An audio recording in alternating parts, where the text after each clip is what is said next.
93 Chevy pickup we've got. This is a work truck. It's not registered or anything. We just use it up here on the farm. It's pretty freaking rusty, as you can tell. Got a 4.3 V6 with a leaky head gasket. Two-wheel drive. Still runs good.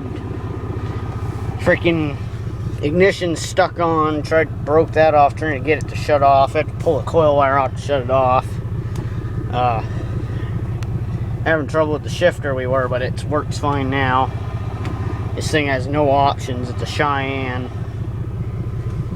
But it's got an exhaust leak, so it sounds pretty good though.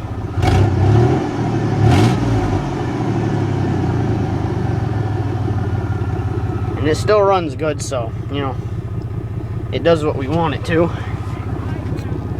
Yep. I'll ride it back. We're gonna put it back where we got it. Yep.